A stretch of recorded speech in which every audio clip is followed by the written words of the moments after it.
여러분 정말 행복하신지 한번 생각해 보실래요? 아직 나는 행복하지 않는데 이것이 있으면 행복할 것 같아 라고 여러분 생각하는 것이 있으십니까? 그래도 뭐니 해도 돈이 있으면 행복할 것 같지 않습니까? 돈이라고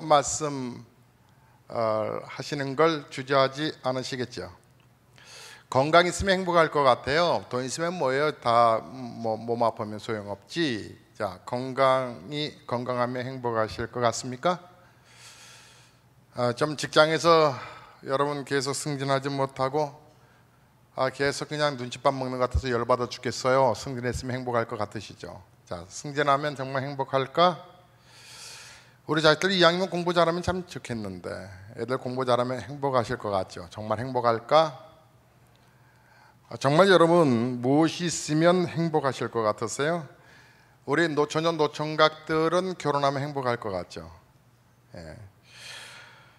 자, 성경에요 창세기에서 제15장 1절의 말씀을 보니까 여호와의 말씀이 이상 중에 아브라함에게 임하여 이르시되 아브라함아 두려워하지 마라 나는 너의 방패요 너의 지극히 큰 상급이니라 하시면서 하나님이 복의 근원이 된다 이렇게 다가오시네요.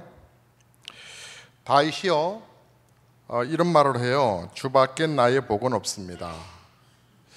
그러니까 믿음을 소유한 자가 성도에게 있어서 믿음을 소유한 자가 가장 행복할 수 있는 비결의 근원이 있으니 하나님 만나면 된다는 건데 여러분 그 하나님을 만남으로 무엇이 바뀌었길래 우리가 행복해질 수 있다라고 얘기하는 것일까요? 여러분 혹시 감옥에 갇혀 있는 사람들에게 당신이 무엇이 있으면 당신이 행복하겠느냐고 물어본다면 뭐라 말할까요?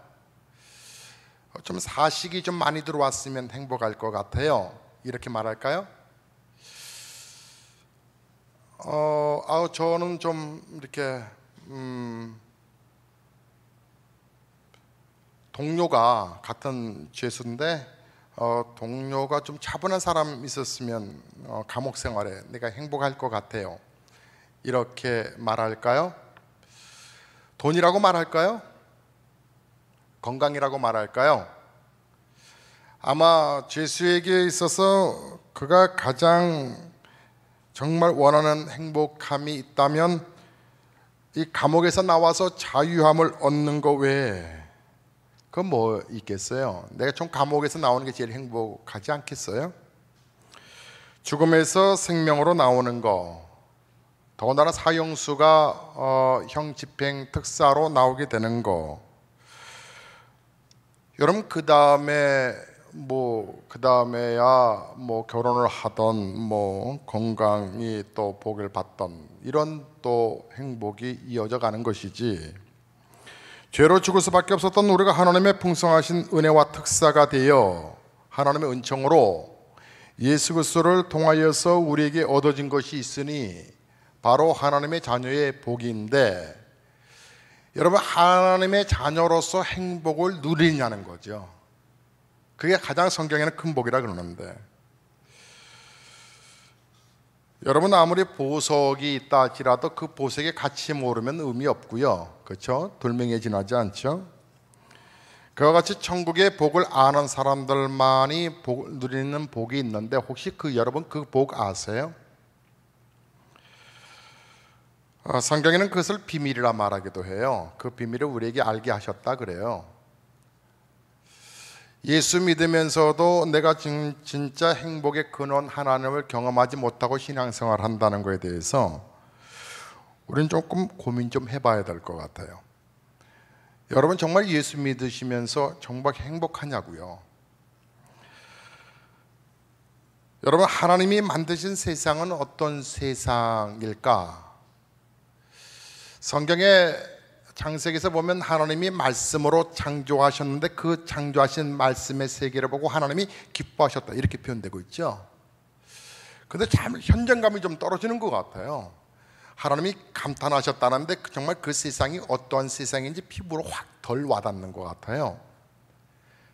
여러분, 하나님이 만드신 세상이 어떤 세상이 조금 리얼하게 좀 표현해 드릴까요?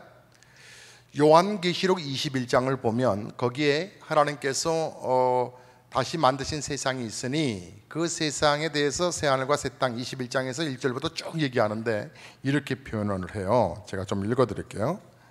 그 세상이 사망이 없다. 곡하는 것도 없고 아픈 것이나 애통하는 것도 없고 신부가 신랑을 위하여 예비한 것과 같이 아름다운 세상이 하나님이 만드신 세상이고 앞으로 장차 우리가 거하게 될 세상이다 이렇게 말씀하세요. 그와 같은 세상에 죽음과 고통과 아픔 그리고 슬픔이 원래는 하나님이 그런 것을 허용하지 않으셨는데 그것이 바로 에덴 동산인데 그곳에 죄가 들어왔다. 죄가 들어와서 결국은 선악과를 따먹음으로 스스로 하나님이 되려고 함으로 인하여, 그러니까 주인이 누구냐는 거예요. 주인이 주객이 바뀌어버린 거예요. 주인이 하나님인데 사람이 돼버린 거예요. 그래서 세상이 하나님이 원하셨던 아픔이 없고 고통이 없고 행복한 이 세상이 깨져버렸다는 거죠. 그래서 모든 세상과 인생의 비극이 이 죄 때문에 시작되었다라고 말을 해요. 근데 그때부터 사람들의 마음이, 죄가 들어와서 사람들의 마음이 하나님 두기를 싫어하다, 자기 스스로 하나님 되려고 했다, 이렇게 성경에 말씀해요. 로마서 1장 28절과 31절에서 하나님은 우리에게 이렇게 말씀을 하시네요. 또한 저희가 마음에 하나님 두기를 싫어하며 하나님께서 저희를 그 상실한 마음대로 내버려 두사, 그러니까 죄가 들어오는 것은 허용해버리면 하나님이 터치하지 않았어요. 결국은 합당치 못한 일을 인간이 하게 됐는데 하는 일들이라고 하는 것이 곧 모든 불의, 추악, 탐욕, 악의가 가득한 자요, 시기, 살인, 분쟁, 사기, 악독이 가득한 자요, 수근수근하는 자요, 비방하는 자요, 하나님을 미워하는 자요, 능욕하는 자요, 교만한 자요, 자랑하는 자요, 악을 도모하는 자요, 부모를 거역하는 자요, 배역하는 자요, 무정한 자요, 무자비한 자라. 그러니까 행복이 완전히 뽀개졌다는 얘기죠. 우리가 세상에서 당하는 모든 고통과 어려움 그리고 괴로움의 원인이 성경이 우리에게 말씀하여 주는 바대로 우리가 선악과를 따먹고 범죄했기 때문에, 다시 말하면 하나님으로 자신의 주인으로 삼지 아니하고 자기 스스로 자기 자신이 하나님 되려고, 그리고 세상의 주인이 되어 마음대로 살아보려고 했기 때문에 오히려 우리가 기대했던 것들이 아닌 다른 아픔과 상처들만 많아지더라. 이게 성경이라고. 사람들은요 자신의 뜻을 이루면 행복할 거라고 생각해요. 이 정도의 지배 평수를 가지면 행복할 거라고 그래요. 사람들은요 어느 정도 위치가 올라오면 행복할 거라고 그래요. 즉 자신의 뜻을 이루고 욕심을 채우면 잘 살고 행복해지는 줄로 되게 알고들 있어요. 근데 사실은 그 반대예요. 자신의 뜻을 이루고 자신의 욕심을 채우기 위하여 오히려 세상과 자기 자신을 파괴시키고 그렇게 정신없이 살아가는 거예요. 자신의 뜻을 이루면 이룰수록, 자신의 욕심을 채우면 채울수록 점점 더 우리의 생각과는 달리 반대의 삶을 살아가게 되고 오히려 피폐해지더라 라고 하는 것이 인생을 살아온 사람들의 얘기예요. 행복은 우리의 뜻을 이루고 우리의 욕심을 채우는 있는 것이 아니고, 그것은 하나님의 뜻을 이루고 하나님의 선하신 욕심을 하나님의 선하신 목적대로 살아가다 보면 내 안에서 행복이 있더라, 그 얘기를 하고 있는 거거든요.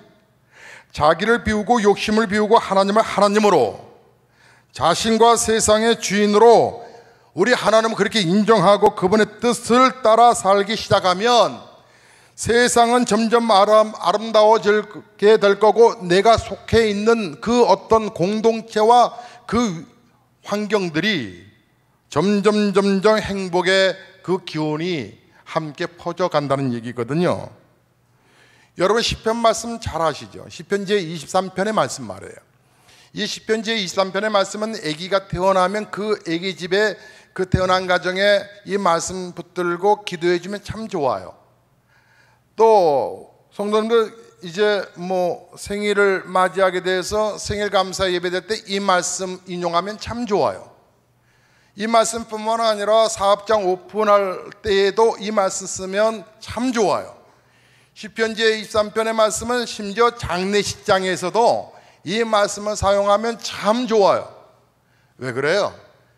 시편 제23편의 주제가 하나 흐르고 있는데, 그 주제가 뭐냐면 여호와는 나의 목자시니 내게 부족함이 없습니다. 즉 하나님을 나의 목자로 삼는 사람들 부족함이 없다, 이게 큰 주제거든요. 하나님이 여호와 하나님을 나의 주인으로 삼으면 사업장 된다. 여호와 하나님을 나의 목자로 삼는 인생, 그 인생 행복해진다. 여호와 하나님을 나의 목자로 삼으면 그 가정 행복해진다. 여호와 하나님의 은혜 목자로 이렇게 삼고 양육되어가는 자녀 건강하게 잘 성장하게 된다. 그것이 하나님께서 말씀하신 말씀이에요. 행복은 우리의 뜻을 이루고 우리의 욕심을 채우는 데 있는 것이 아니라 하나님을 나의 주인 삼고 하나님을 중심으로 살아가는 인생이 바로 행복하다. 그렇다면 내가 지금 행복하지 못한 원인과 그 이유가 밝혀져 가고 있지요? 여러분이 하나님을 나의 목자로 삼으셨는가 아닌가를 살펴보면, 비록 우리가 사망의 음침한 골짜기의 길을 걷는 듯한, 다 망한 것 같아도 망한 것이 아니다, 망해질 게 아니다, 끝난 게 아니다. 우리가 살아가는 세상의 죄로 말미암아 얼룩지고 파괴되고 사망의 음침한 골짜기와 같아진 세상이라 할지라도 하나님으로 자신의 목자를 삼는 사람 부족함이 없는, 두려움이 없는, 불안감이 없는 넘치는 삶을 살게 된다. 그래서 오늘 저와 여러분이 함께 낭독한 말씀이 그 말씀을 하고 있는 거예요. 다시 한번 보실까요? 자, 시편 제33편 12절 말씀 읽겠습니다. 여호와를 자기 하나님으로 삼는 나라 곧 하나님의 기업으로 선택된 백성은 복이 있도다. 부족함이 없다는 얘기죠. 복이 있다, 이것이 행복이다, 이 얘기하시는 거죠. 여러분 이 말씀 믿으시고 이 말씀에 여러분의 귀한 인생을 거실 수 있기를 주의 이름으로 축원합니다. 여러분 반드시 말씀대로, 약속대로 여러분의 삶 속에 행복을 여러분 누려줄 수 있다는 얘기예요. 저는 이 말씀에 저의 목회와 저의 인생을 걸었습니다. 벌써 우리 보배로운 예수교회도 19년 지났어요. 그리고 제가 50대 중반을 들어가면서 드는 생각이, 맞다, 하나님 목자로 삼았던 저의 인생과 제가 너무 행복하거든요. 그리고 하나님을 목자로 삼는 성도들의 삶의 결론을 나는 알 수 있다. 분명한 신앙의 정체성을 찾아 믿음 생활하는 성도에게 주시는 하나님의 복을 목사는 안다는 얘기지요. 여러분, 다윗과 같이 내 잔이 넘치나이다 늘 고백하며 감사할 수 있는 삶, 그 삶을 저는 우리 아이들에게, 그리고 제가 사랑하는 우리 성도님들에게 심어드리고 싶습니다. 선악과를 따지 아니하고 하나님으로 자신의 하나님을 삼고 자신의 뜻과 야망을 채우기 위하여 선악과를 따는 인생이 아니라 하나님의 뜻과 하나님의 영광을 위하여 선하신 하나님의 영광과 목적, 욕심을 채워드리기 위하여 살아가려는 믿음을 가진 우리 성도들에게 저는 꼭 심어드리고 싶습니다. 하나님을 주인으로 삼는 인생과 내 자신을 주인으로 삼는 인생은 그 삶의 질이 다릅니다. 저는 어젯밤 모든 사역을 마치고 다른 날보다도 좀 일찍 사택에 들어갔습니다. 피곤이 좀 겹쳐져서 좀 일찍 쉬어야 주일 일부 예배부터 잘 할 수 있을 것 같아서 다른 날보다 좀 일찍 들어갔는데, 가는 길에 놓칠 뻔했네. 그것은 우리 아이들에게 줄 간식들입니다. 주일 3부 예배 드리고 나면 우리 주일학교 아이들이 어머니와 아빠와 함께 같은 동예배 시간에, 주일학교는 주일학교대로 따로 예배를 드리잖아요. 예배 끝나고 가족과 함께 식사하고 아이들은 또 아이들이 또 밥을 먹더라고요. 그러고 나서 아이들이 제 방에 오면 저는 아이들 밥 안 먹은 녀석들이 있으면 밥 먹고 내려오라고 내려보냅니다. 그러면 아이들에게 간단하게 확인해 보면 알아요. 밥 먹고 왔냐 그러면 그 가운데서 표정이 없는 애가 있어요. 이 녀석 밥 안 먹은 거예요. 근데 분위기 따라 먹었대요. 그냥 분위기 따라 고기만 흔들어요. 그럼 묻죠. 오늘 반찬 뭐가 나왔냐? 그랬더니 반찬 우리는 없어요.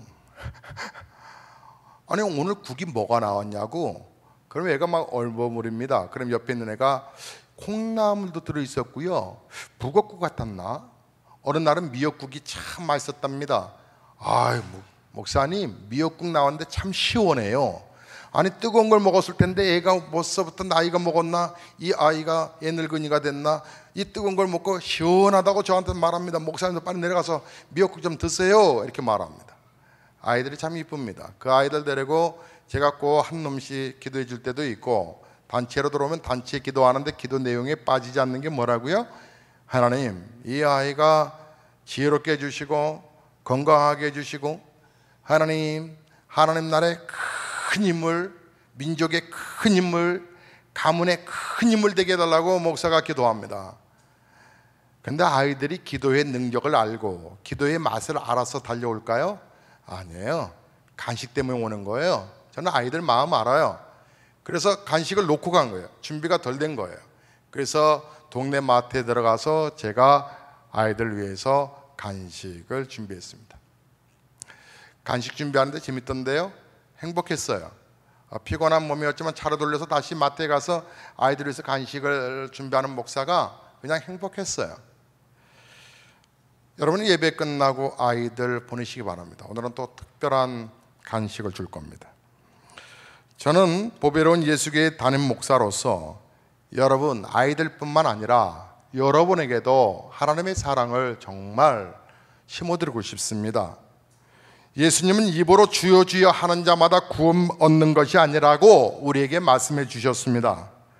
여러분의 몸만 교회한다 해서 구원받는 거 아니라는 얘기지요. 하나님은 정말 구체적인 삶으로 하나님을 주인으로 인정하는, 고백하는 자에게 주시는 구원의 축복이 있다는 걸 전해드리고 싶습니다.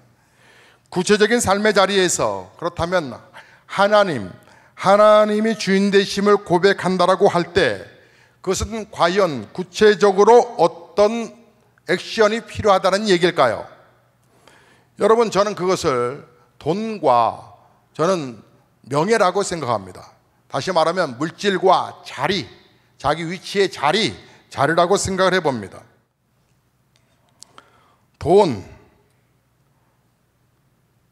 돈에 대한 욕심으로부터 자유한다라고 하는 것은 정말 죽기보다 더 힘든 일이 아닐 수 없습니다. 그것은 한 번 결단과 결심으로 이룰 수 있는 것이 아니고요, 끊임없이 훈련과 연습과 실천을 통해서만 아주 점진적으로 이룰 수 있는 것이기 때문에 그렇습니다. 제가 하나님과 우리 부모님에게 감사드리는 것 중에 하나가 뭔가 하면, 그렇게 넉넉한 그런 환경 속에서 풍성하게 자라지는 성장하지는 않았지만 부모님들이 이웃과 나누는 것을 보여주셨습니다.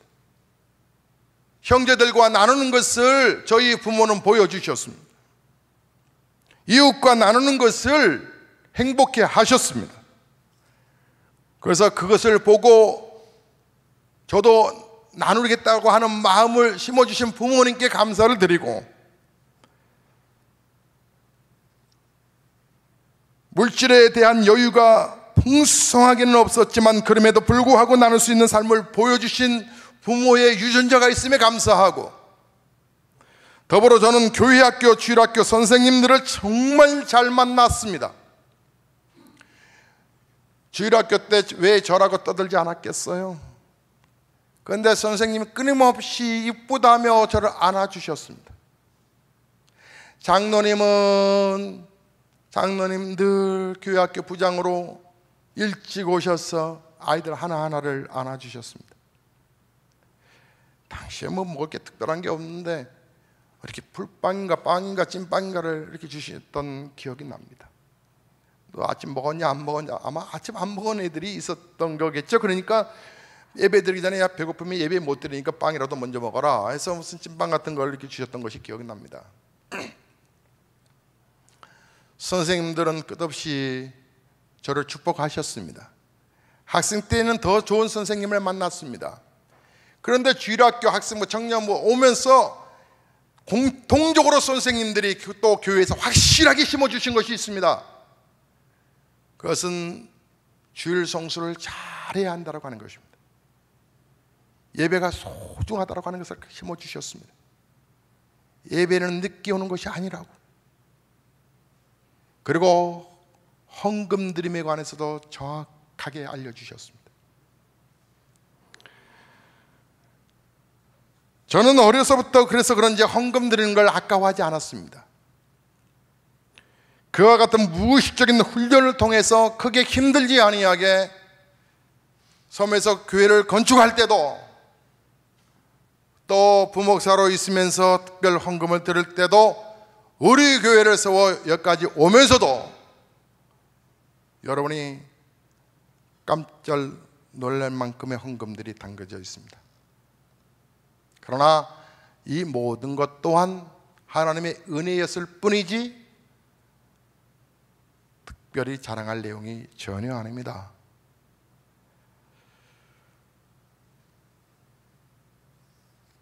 저는 성경의 말라기서 3장 10절에 하나님이 이 말씀하신 내용의 의미를 이제는 더 잘 알 것 같습니다. 그전에는 좀 희미하게 알았다면 지금은 더 확실히 알 것 같습니다. 하나님이 쌓을 곳이 없도록 주신대요. 황충이 먹지 않고 포도가 기한전에 떨어지지 않으므로 이방인들까지도 너희를 복되다 할 것이라고, 야 너희 부럽다라고 할 정도로 복을 주신다는 거예요. 그 약속이 이루어지면 가난하지 않게 된다는 것이죠. 사랑하는 성도 여러분, 경제가 정말 어렵습니다.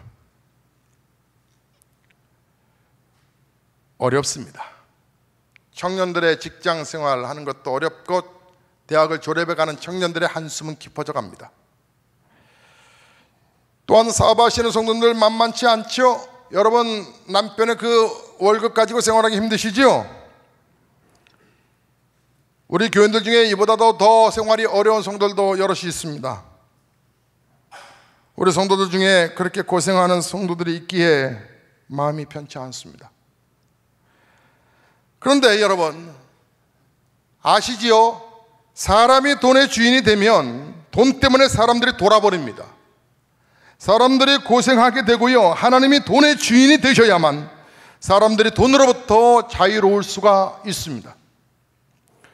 돈의 주인이 하나님이시기 때문에 사람들이 돈에 대하여 자유로울 수 있기 위하여, 그리하여 돈 때문에 비참하게 고생하는 사람들의 세상에 없어지기 위하여 우리 예수 믿는 사람들이 먼저 해야 할 일은 우리의 돈을 하나님이 주인 되시게끔 하는 것입니다.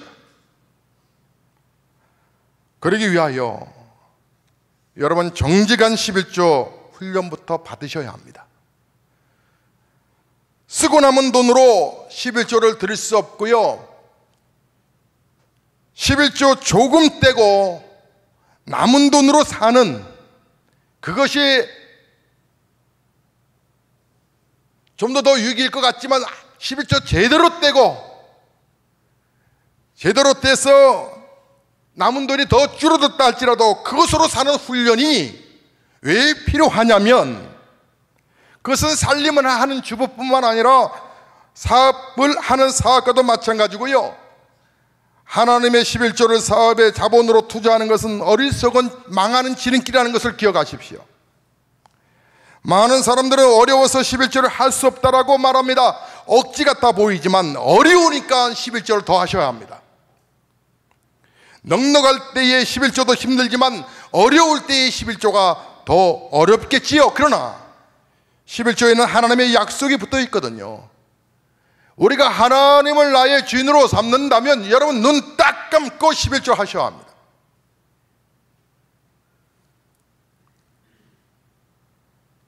(11조) 하는 생활의 11조로 액션 취하지 마십시오.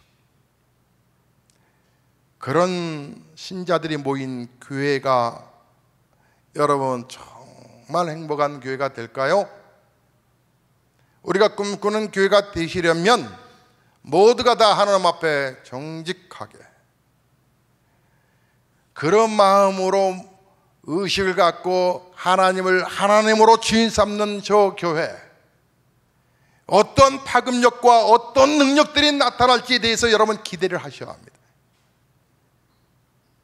11조 가지고 어려운 내 아는 선교사님 돕는다고 일부 돕고, 또 어려운 목회한다고 하는 친구, 지인들 조금씩 보내주고 11조를 내가 가지고 장난을 합니다. 그리고 교회 다락은 이 정도로 하고, 분명히 또 다른 어떤 일들로 인해서 헌금 수입이 됐음에도 불구하고 요만큼 또 11조 떼면 또 다음에 또 어려워진다라고 살짝 감춰버리고, 그러면 평생 그 꼴 됩니다. 그냥 먹고 살기는 하겠죠. 저는 새 아이들에게 최소한 정직한 11조 훈련을 제대로 시켜가고 있다라고 저는 생각합니다. 저는 그것은 부모의 큰 도리를 하였다고 생각합니다. 저는 보배로운 예수교회 담임 목사로서 무엇보다도 여러분들에게 정직한 11조 훈련을 시키고 싶습니다. 지금부터 해보자는 것입니다. 그리하여 물질적인 넉넉함과 풍족함의 삶의 목적이 전혀 아니었던 목사인 제가 이렇게 행복을 누리는 기쁨을 여러분에게도 전해드리고 싶어서 그렇습니다. 어제는 저희 큰애가 월급을 받았다고 11조를 가져왔습니다. 당연히 하나님 앞에 드리는 11조는 당연한 거고요, 부모에게 드리는 11조는 제가 옛날부터 얘기했기 때문에 애가 스스로 가져왔습니다. 현금을 찾아서 가져왔습니다. 그리고 가져온 아이에게 축복의 기도를 해줬습니다. 여러분, 그러면 10에 8 가지고 어떻게 사냐? 그곳에서부터 하나님의 은혜가 쏟아지는 것입니다. 아빠는 그 11조 받고 그 새끼 돈 가지고 고기 뜯어 먹으며 행복하게 그 돈 팍팍 쓸까요? 네 새끼 새벽부터 나가서 늦게까지 애쓰고 수고한 그 11조 바친 그 돈 가지고 애비가 옷 사 입고 돈데 펑펑 돈 쓸까요? 결국 그 돈은 다시 새끼한테 다시 돌아갑니다. 그래서 막내딸 아이는 그 비밀을 알기 때문에 줬다가 다시 뺐습니다.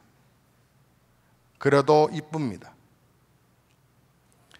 여러분, 자식들은 부모에게 11조 꼭 해야 합니다. 꼭 하셔야 합니다. 여러분, 이렇듯이 하나님 거 11조 내가 뺐다고 하나님이 가만 놔두겠습니까? 하나님이 주시는 그 은혜, 신앙생활에 좀 즐거움을 좀 경험해 보십시오. 신앙생활, 이렇게 하니까 이렇게 참 행복하다 라고 하는 은혜도 경험하셔야지, 여러분의 마음만 쏟다가 그냥 교회만 출입하는 신자 되면 되겠습니까? 하나님을 나의 하나님으로 주인 삼는다면 여러분, 두 가지 철저하게 하셔야 합니다. 그것은 바로 주님의 날을 주님의 날로 인정하여 주일 예배를 양보하지 않는 것입니다. 또한 물질 것을 물질 하나님께 들어가는 것입니다. 좀 전에 말씀드린 이 주일을 주일날로 지켜간다라고 하는 것은 내 자리를 내려놓는 것입니다. 내 공을 내려놓는 것입니다. 사랑하는 성도 여러분, 물질과 자리, 돈과 명예의 주인이 나 자신일 때 삶은 참으로 피곤해지고 빈곤해지고 누추해집니다. 입으로만 주여 주여 하는 것이 아니라 구체적인 삶의 자리에서 물질과 자리의 주인이 하나님이심을 고백하며 살 때 더 높여주시고 더 풍족해 해주십니다. 세상에서 가장 귀한 것과 귀한 분은 예수님이십니다. 예수님을 나의 구주로 나의 주인으로 모셔드렸다면, 또한 여러분의 주인으로 고백하셨다면, 여러분이 이제 여러분의 주인은 여러분이 아니고 하나님이시기 때문에 하나님의 말씀이라면 즉각 순종하는 것입니다. 사랑하는 성도 여러분, 하나님을 자신의 욕심을 채우는 수단과 도구로 사용하지 마시고 여러분 자신을 하나님의 뜻을 이루어드리고 하나님의 선하신 욕심을 이루어드리는 그런 도구로 살아가셔야 합니다. 그때 하나님의 자녀로서 누리는 행복이 있습니다. 참 희한합니다. 하나님의 일을 함으로 내게 다가온 행복이 있습니다. 여러분이 그것을 자꾸 경험해 가셔야 합니다. 믿음 생활, 하나님이 주시는 하나님의 은총이 있습니다. 여러분의 삶 속에 하나님의 역동적인 은혜가 흘러가시기를 주의 이름으로 축복합니다. 찬송하시겠습니다.